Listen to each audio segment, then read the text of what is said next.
You're tuned into The Collective Voice, thought-provoking interviews co-hosted by young adults, fostering deep faith through courageous questions. Welcome to the conversation. Greetings, everyone. Welcome to this episode of The Collective Voice. I'm Reverend Dieke, the Director of Congregational Innovation at Austin Presbyterian Theological Seminary. And today, our episode, we are joined with Brian McChesney. Brian's joining us from the North Austin area. Very fortunate to get to know Brien.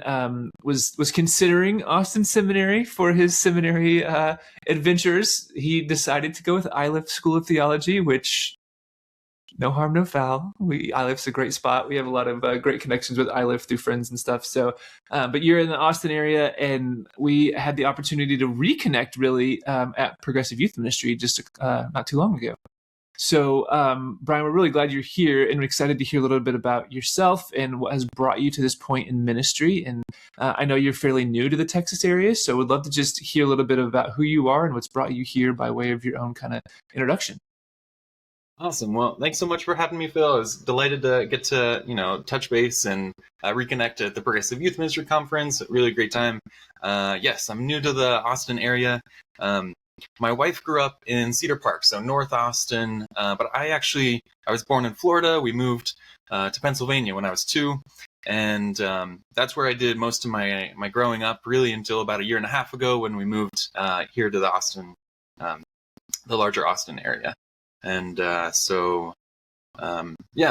grew up in the Susquehanna Conference of the United Methodist Church, and that's where I'm a certified candidate right now. Which means, for those who don't know? Which means I'm pursuing ordination. I want to be a pastor one day.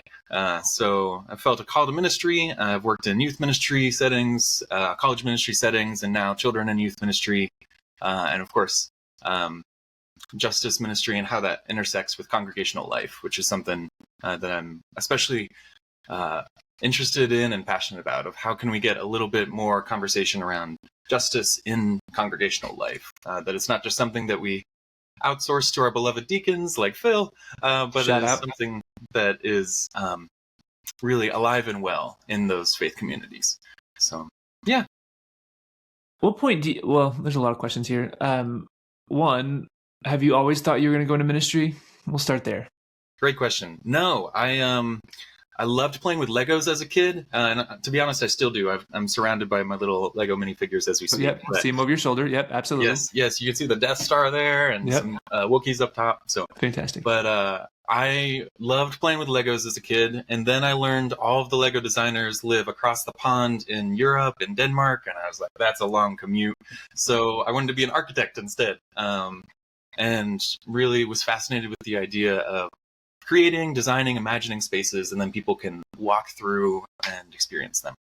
And so I was an architecture student at Marywood University in northeastern Pennsylvania, and I felt a call to ministry that freshman year. Sometimes I describe it, just felt sort of like a gentle thump on a forehead of, hey, Brian, this is a firm, gentle thump, maybe. Yeah. This is what I know you've thought life was going to look like. But there's this other journey that I have in mind for you. And that was terrifying, but decided to trust this God who I, believe knows more about me and the needs of the world and the situation of the world, and that loves me. And so that's what it looked like a little bit for me. So now I like to say that I get to cultivate and create and co-create spaces in a different way than I first expected. Wow. So, yeah. Yeah, I mean, what does that look like? What is the architecture lover, within you still?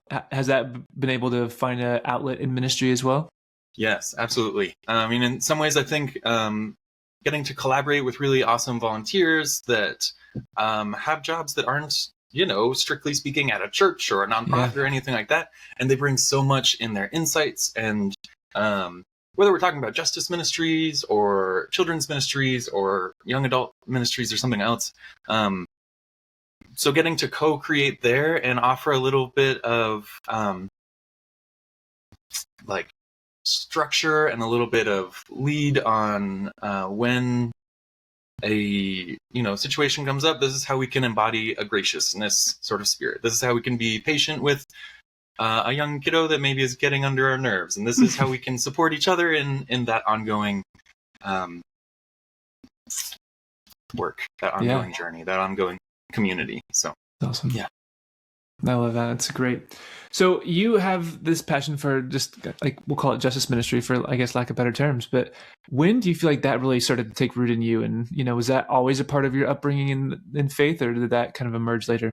Yeah, great question. No, I mean, growing up, justice wasn't a faith word for me really at all. It wasn't something that for me, was connected. And I think that was maybe part of my, upbringing. But the Susquehanna Conference. Sorry, I'm going to jump in. Was it kind of like a bad word? There's some churches where like you can't even say justice kind of thing. Like was it that kind of setting, or was it more of just like, it was just kind of like nobody's ever talked about it?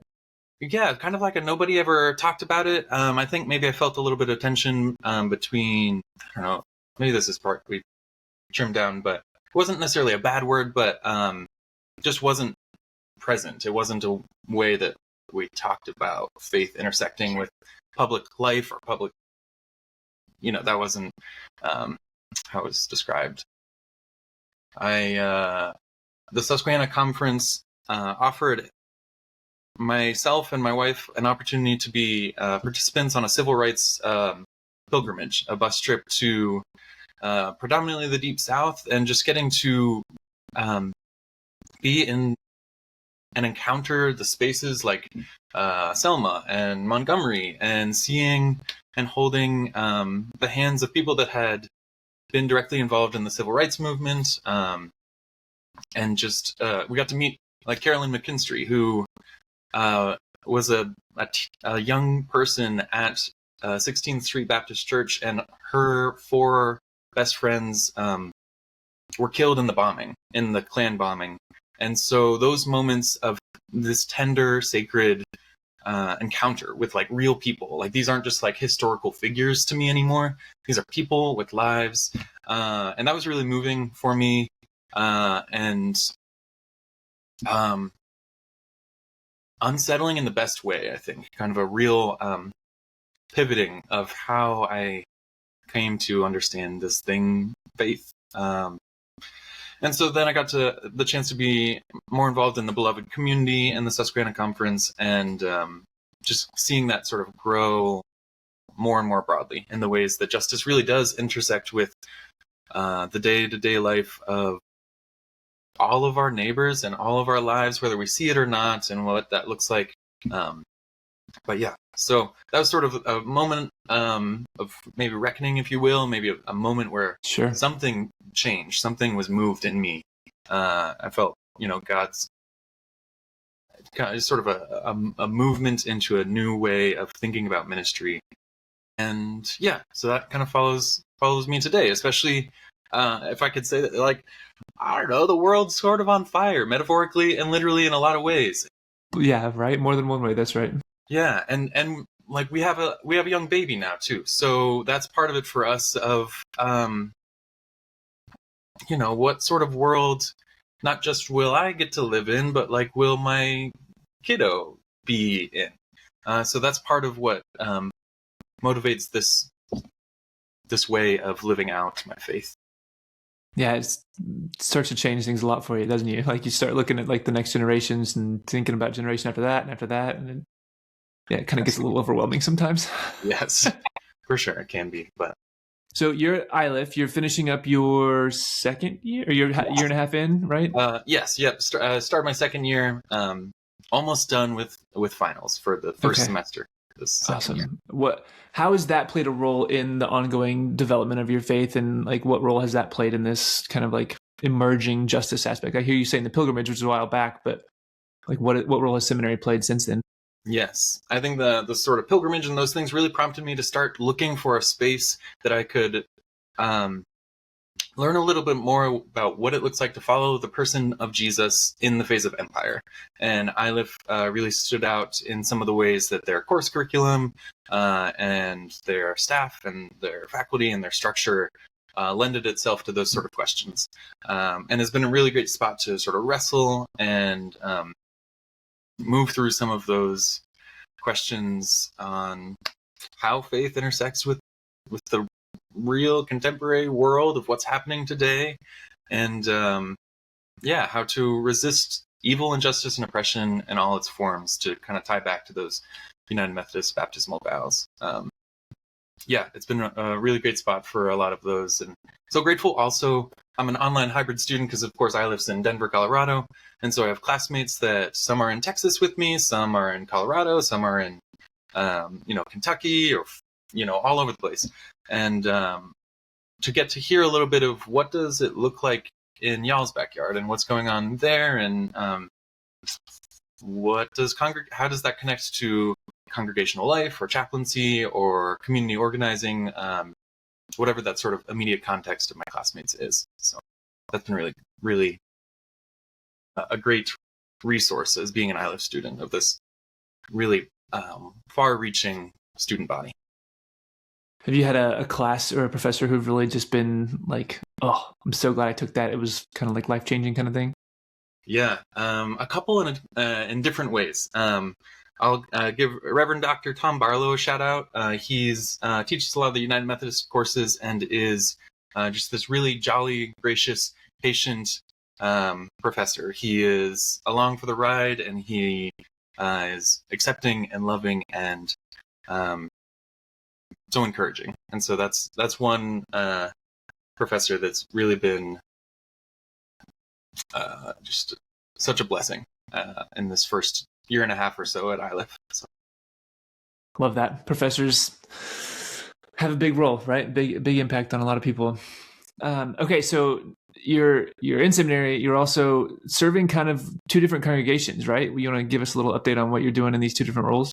Yes. Yep. So I am a part-time children and youth director at Rockbridge Church, which is a Horizon, Texas United Methodist Church, which, is sort of North Austin up to Dallas area United Methodist churches. And then I'm also getting to serve as the Faith Formation and Justice resident at Violet Crown City Church, which is a United Methodist church that's a little south of that, but you're just kind of right on the line of a conference that doesn't really matter to you unless you're in the United Methodist. Inside baseball here. Yeah, totally. Right. Yeah. And so my roles there are pretty different, you might imagine. That I'm a children and youth director working a lot. We're at the playground a lot, or kind of what's characters did we learn about in the story today, and just a lot of like loving and encouraging kiddos, which is a new role for me. I've been in youth ministry roles before, but children's ministry is new and has been something I've really enjoyed, and just like grateful for the community there, the volunteers, the participants, the staff is just such a joy, and it feels like home. There's a lot of young families running around, and it's a congregation that's like totally comfortable, like with lemonade spilled on the floor, which is really great because it happens like almost every week on a Wednesday night. And love that. Yeah. And just the liveliness there. And I feel that liveliness also at Violet Crown in different sort of ways. My role there is really working with the flipping tables team, which is the best name for a group.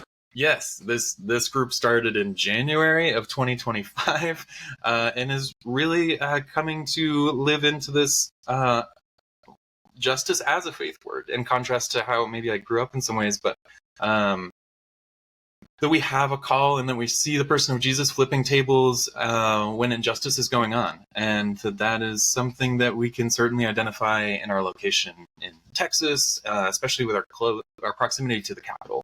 And so what does it look like in such a time as this to be the hands and feet of Jesus? Maybe it means flipping more tables than we are sometimes familiar doing, comfortable doing. And so there's some growing edges there of how do we organize, how do we build partnerships with other congregations, but also other organizations, whether they have a specific faith commitment or not. And also internally, like the developing of sustainable structures that we can invite people whose day job might be an accountant or a teacher or a waiter or whatever it happens to be, and offering roles and coming alongside people to be empowered about how we support public schools and how we support our queer siblings and what that looks like in Texas right now.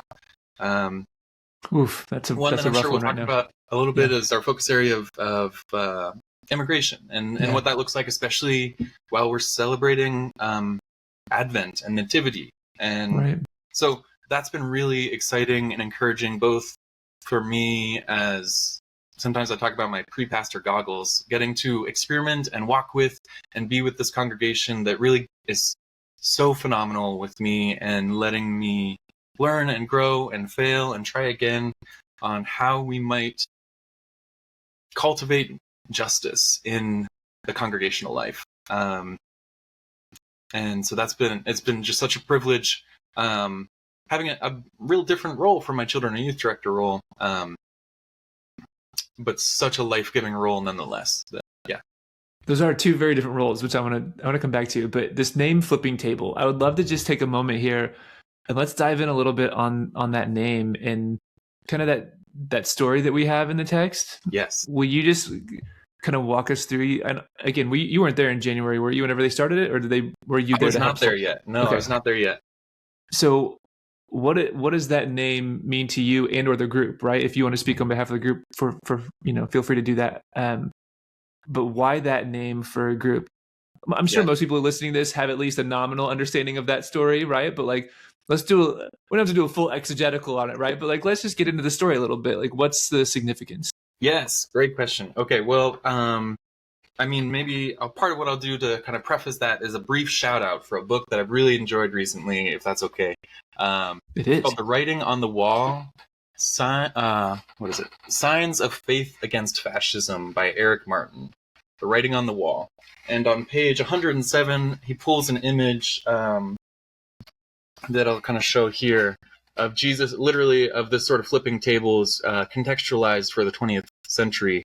And so for all those who are just listening, it's Jesus like with a whip, like running around, like it's a great image. Yeah.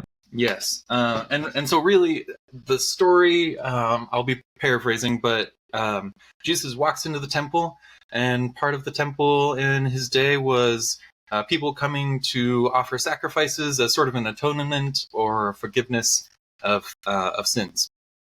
And certain currencies could be used and certain currencies could not be used for those. And so there were money changers who, very similar to like if you're traveling in an international setting and you need euros instead of dollars or something like that, you would exchange currency. The problem really acutely is found when there's an enormous like fee or rate connected to that, which bars the poor and the vulnerable and the economically disempowered or disadvantaged from participating in this faith setting, in this faith community. And this outrages Jesus, the way that essentially the poor are being exploited and the vulnerable are being outcast. And so Jesus is flipping tables because there's an injustice present in a place that's supposed to be, the dwelling place of the divine, the dwelling place of God. And so for that economic exploitation to be present and really removing the ability to participate for Jesus's friends, for Jesus's neighbors, for those who Jesus is in close relationship with, is outrageous to him. And so that's a little bit of the context, because a lot of the folks at Violet Crown really were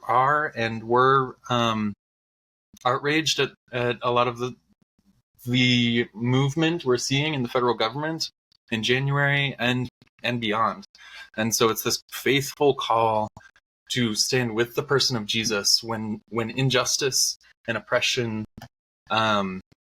is present and taking advantage of the world around us. So especially the poor and the vulnerable. So how did I do? Good. What did I think that's fantastic. Yeah. Again, just such a great name, and I think I wanted to hear the story because I think sometimes we have a great name like that and we hear a great story, but then just reminding ourselves of why we have such a great name like that and rooting ourselves back in it, I think is is important to keep reminding ourselves, Absolutely, for sure. And I mean, there's a lot of tables that could potentially be flipped right now, right? That maybe need to be flipped right now.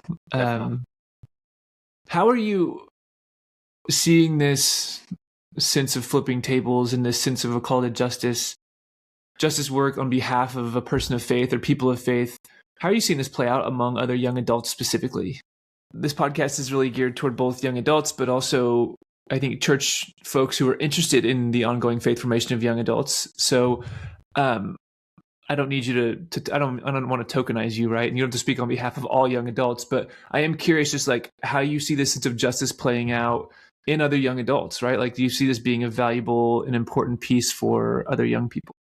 Yeah. I definitely don't want to, speak for everyone. And sometimes I'm curious, like, what other people's experiences are. But for me, figures like Oscar Romero, Rutilio Grande, Dorothy Day, even in a lot of ways, John Wesley, are inspiring in the ways that... Shout out John Dubb. Yeah. Love it. That are... have a faith that is committed to, in solidarity with, and really has a keen eye on the poor, the vulnerable, the marginalized. It feels very Jesus to me, and is very important for me when I'm then considering, what sort of pastor I want to be, what sort of faith community I want to be involved in as a young adult, as a person with a kid.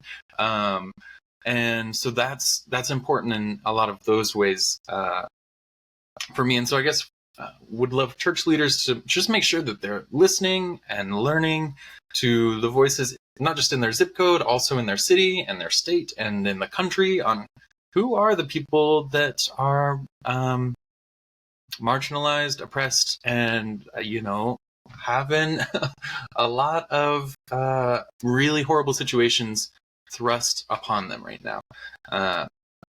And also knowing our history, knowing the ways that maybe our traditions, our denominations, our fill in the blank, don't always live up to that that standard and that understanding of what it means to follow Jesus. We hear Jesus say, like, how you treat, the quote least of these is how you treat me. And that's incredibly relevant to me as a young person who is all in on Jesus, and also, sometimes a little suspicious of churches that think that they have it all together when it comes to follow Jesus, but don't know how that intersects with a world around them that's in a lot of ways on fire. I think a lot of young adults are maybe in a position where they're leaving churches in hopes of finding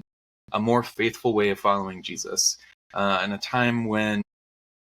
Ooh, you just said something there. Yeah, leaving churches in hopes of finding a more faithful way of following Jesus. And how do we...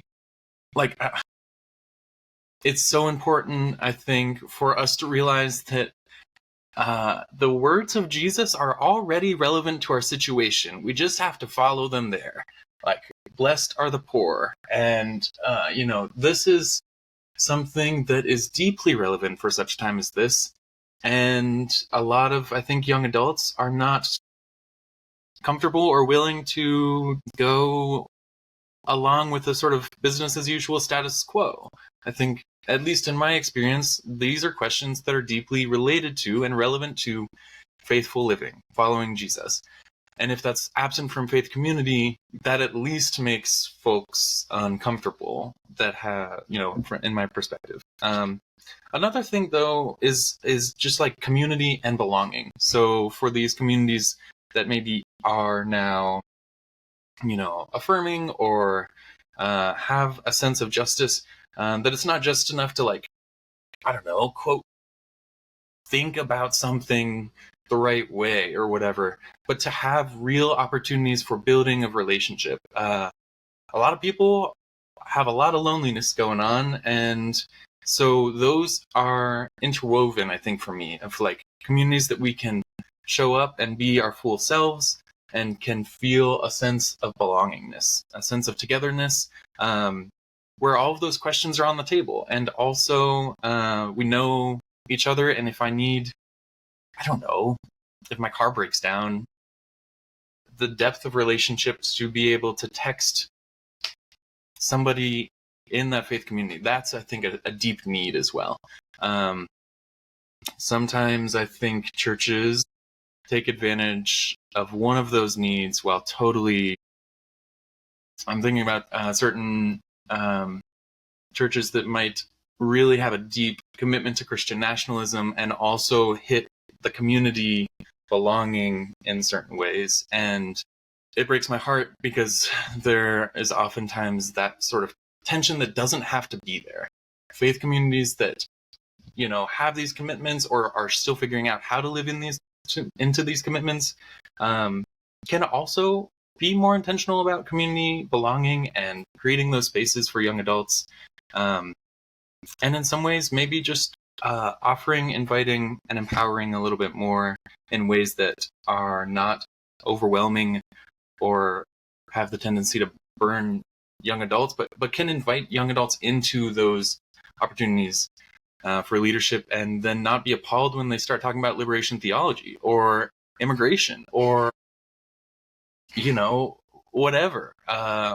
That's it's almost like a little of what I'd offer. I feel like I'm rambling a bit, but no, I think it's good. I think you made me just think of so often we will create belonging based on in opposition to what we maybe don't like or we're afraid of, or so it's like kind of the tribalism mentality, right? Like we'll create belonging based on that and the othering of somebody else and the dehumanizing even sometimes. Like I don't think they'd ever call it that maybe, but I do see that, right? That sometimes there are churches, sadly, that do embrace, and I think it goes along with Christian nationalism, sadly, so often, this sense of you belong here because you're not a part of that, right?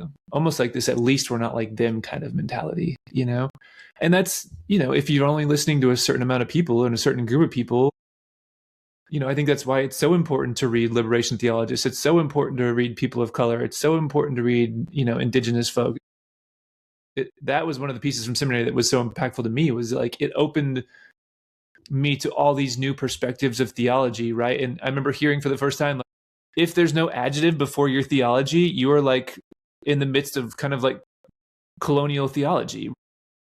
And by adjective, right? Like if it's not liberation, if it's not Black liberation, if it's not, you know, womanist theology, like then you are probably worshiping white Jesus, right? Like basically what it comes down to.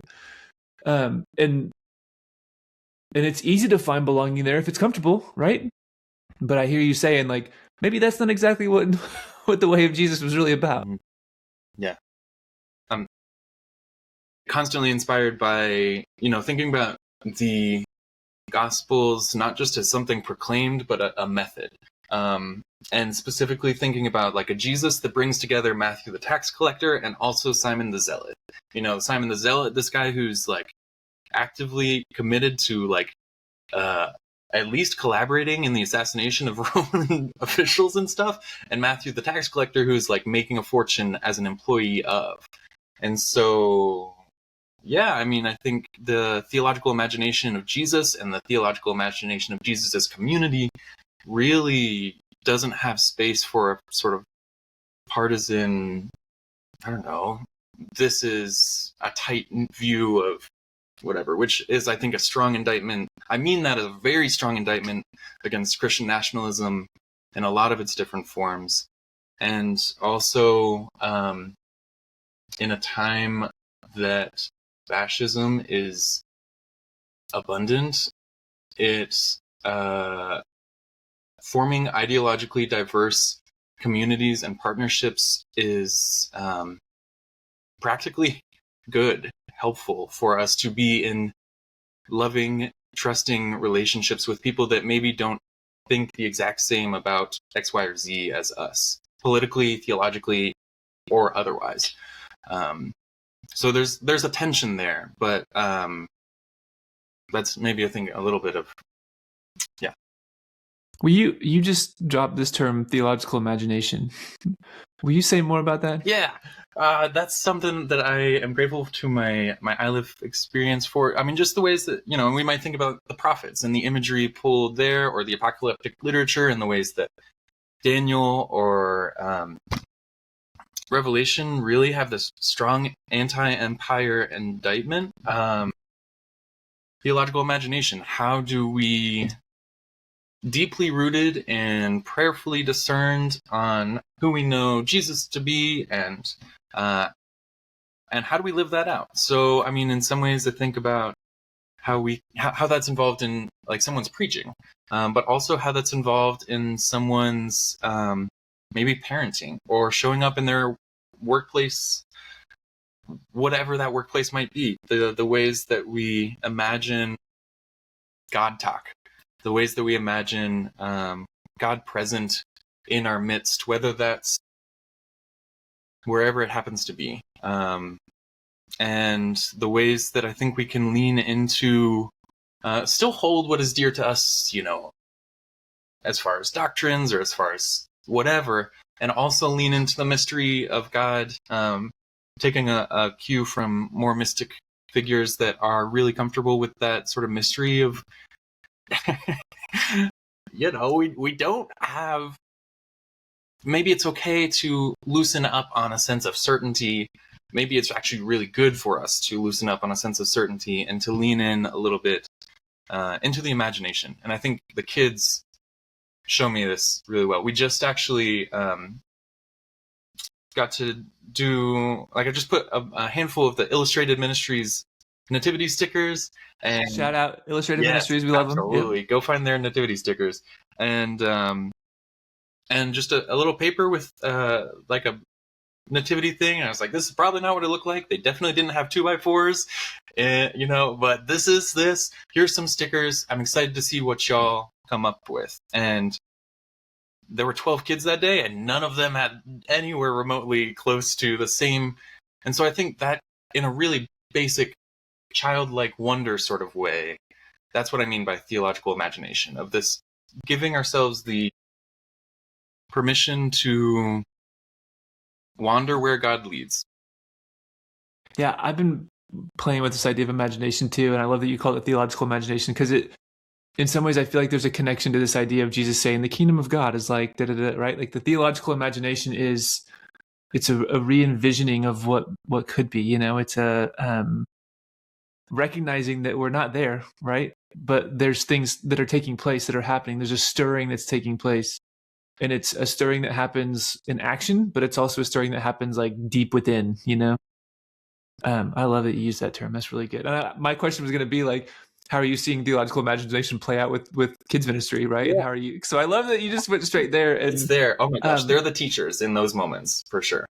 Well, I feel like people who do children's ministry are the best theologians, because to be able to take such, I mean, I get so stuck in my head, right? Like I loved seminary because I was like, I could sit around and debate this stuff all day long, you know, like this is just so amazing to me. I remember learning about this term Havruta when I was in Jerusalem studying with a Jewish think tank.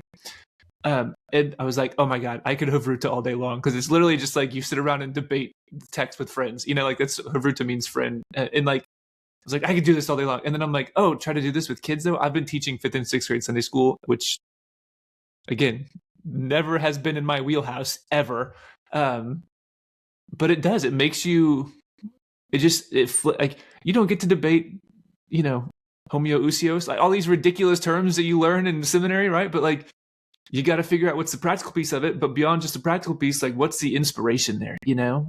And like you talked about this childlike faith. I think there's something to that, right? Yeah, for sure. I love that example, because I think one thing kids have in common is that with Jesus is that they're not necessarily super interested in the like real specific theological articulation of transubstantiation, consubstantiation, though love to have those conversations respectively with our Catholic brothers and sisters or Protestant brothers, whatever. The kids have a much keener eye most of the time on like, I want to make a friend with a person that I don't know, and I'm curious about this, in just a really beautiful, innocent way that feels super Jesus to me.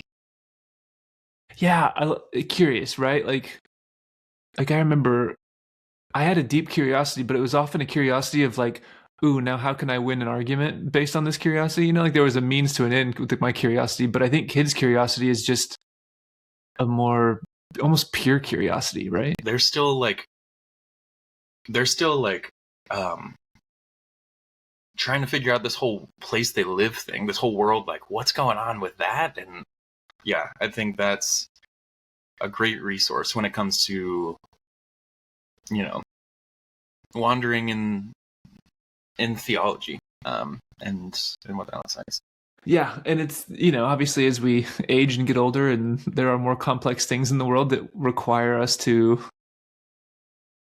I'm going to say move beyond, but not like, I'm going to go back to Ken Wilber's idea of transcend and include, right? Like we don't ever get rid of that. And I think if we get rid of that, then we've lost that imagination piece, which can be real dangerous, right? Like, so, okay, I know there's some real serious things that are happening in the world, right? You've mentioned the world being on fire a few times. In the state of Texas, there's a whole lot of things going on, right? Yes, sir. Like I know a bunch of I've been a part of a group here in Dallas with a group of clergy and some lay people now too, and community organizers and stuff that have been holding vigil at the ICE facility here in Dallas. It was really pretty intense because, you know, there was an assassination that took place at the ICE facility in the meantime. It wasn't a day we were there, but there's a lot happening in Texas, right? So you and Flipping Tables, this group that you're a part of, have said we see things are happening and we want to do something about it. So will you share a little bit about what you all have been working on around this, specifically with the immigration piece? Yes, yeah. Immigration is one of our. And by the way, if anybody out there is like Flipping Tables, we like that. Feel free, snatch that up, use that for y'all's congregation, whatever. But how we have it is the Flipping Tables is the sort of umbrella justice team, and there's different focus areas. One of them for us is immigration, and we've really been preparing for a Nativity Demonstration on December 20th. We will start at First United Methodist Church of Austin, and we will walk to the Texas State Capitol. So this is collaborative with other faith communities, other Christian faith communities, other like non-faith or interfaith communities, and really posing the question of what does the Nativity tell us about immigration? What does the story where the Holy Family, where as Christians believe like God incarnate shows up and is on the run from violent political leaders, and you know, the deep truth that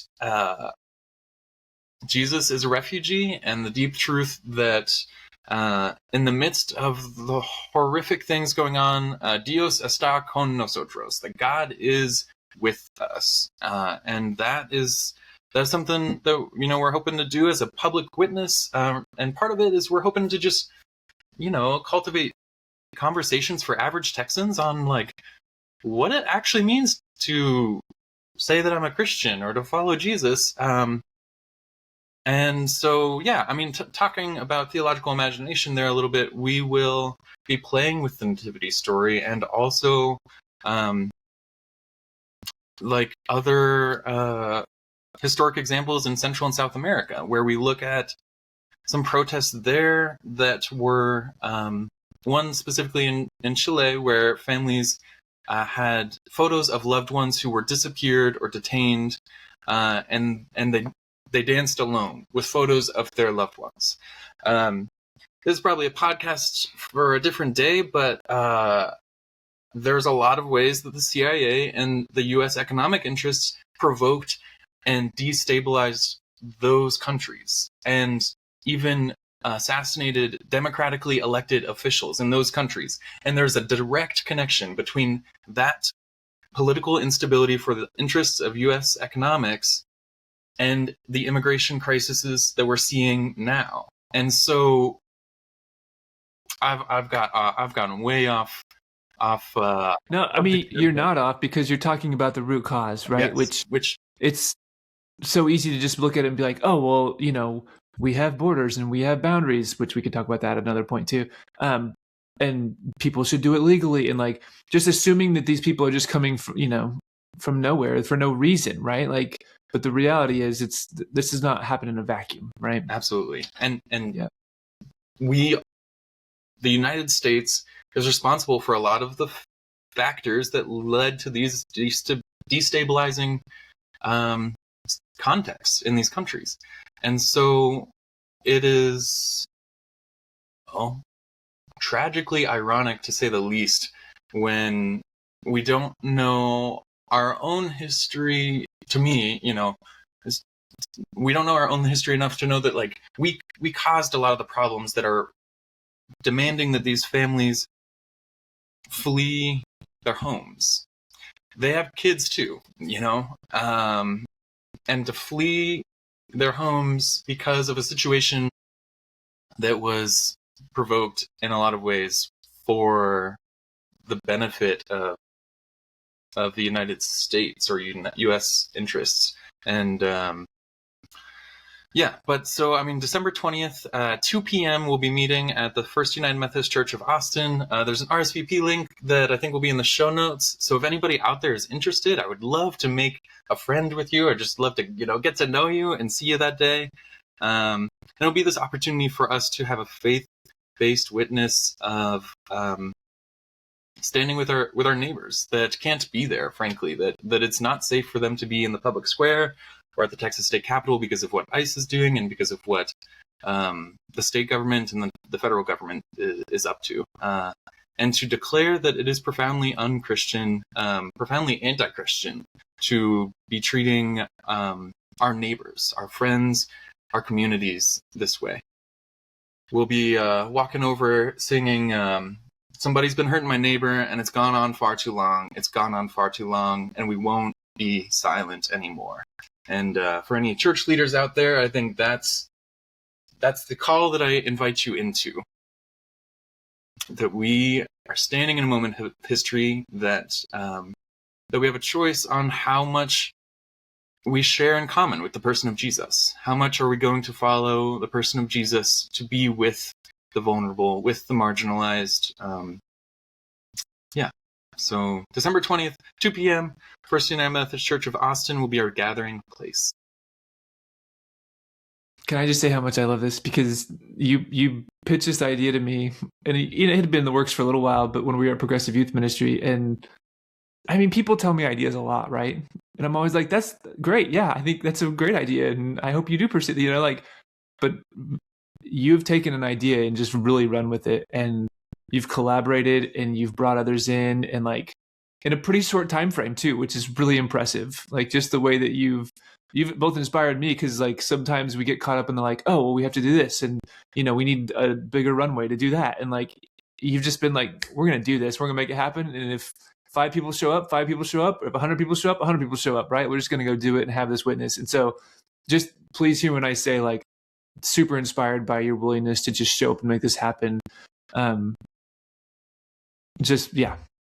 props to you, Brian. Thank you. I appreciate it. And I might be the one on the podcast, but it's certainly not a one person, I've had the chance to make a lot of new friends within the congregation and beyond, people that are excited and interested. And this isn't possible alone. And also to your point, I think we're in a spot where, it's not like, I might be in seminary or whatever, but like, I'm just an average person in a lot of ways that like just finished watching the Stranger Things first half of season 5, and I like playing with Legos, and you know what I mean? Like, I don't want viewers or listeners to be like, wow, that guy has it together, because I don't. Like, I haven't grocery shopped for the week yet, and I need to finish my paper for Professor Vile, and it's possible. Ask those questions, find those communities in those organizations,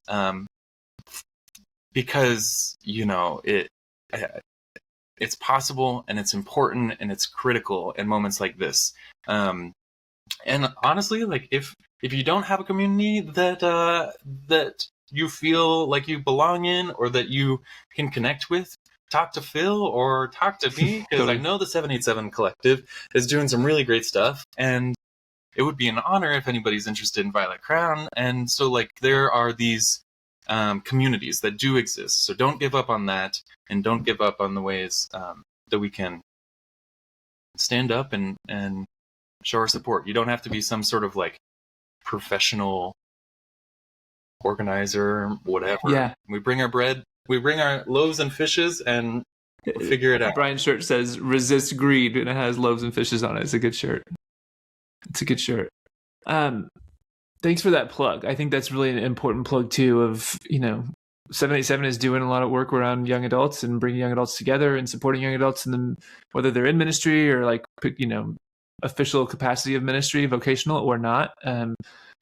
And we would love to come alongside a company, whatever, in the midst of that. And also, I love that Violet Crown, right? Like, there's a church in the, I'm gonna say North Austin. It's not even that far north. Right. It's just that would love to have you be a part of this ongoing work too, and find a space for belonging there. And Pastor Jay Cooper is a dear friend. Love Jay. He's an amazing human being as well. So I appreciate that shout out, and I think that's a really good word. If people want to get a hold of you and ask questions, I'll put your email in the show notes too. But it's Brien, Brien. Oh yeah, don't miss that up. Brien at violetcrown.church, right? Yes, that's correct. Awesome. Well, I almost hate to say this because I think the event in and of itself is beautiful and worthy, and like if that's all that ever happened, it would still be amazing.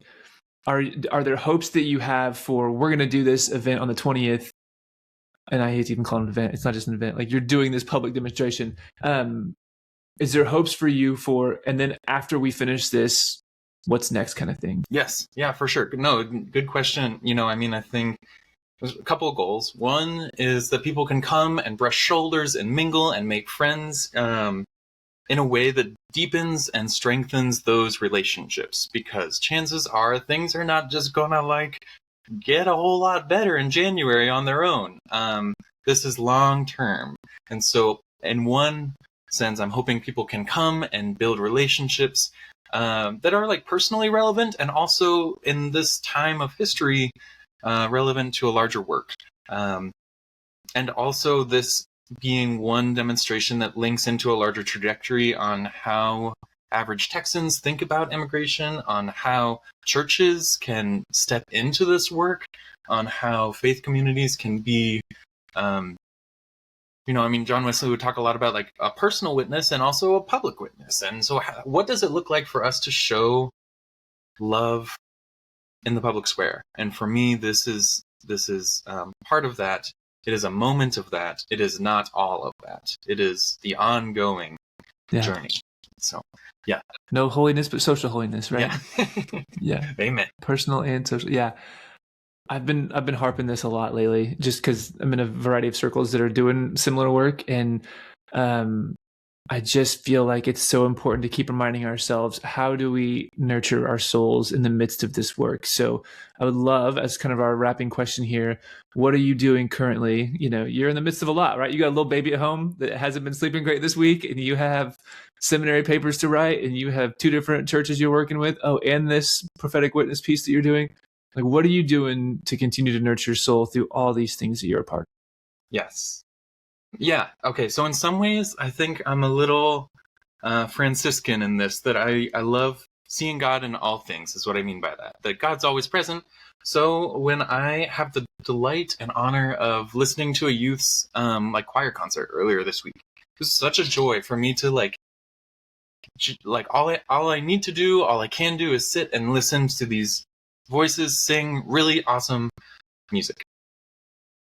Or holding Isaiah, our baby at 2:00 in the morning. There are definitely times that I'm I would love to be asleep in my bed right now, but also is just cherishing those moments there, or moments like this. I'm so honored that you even ask and help us get the word out in this way.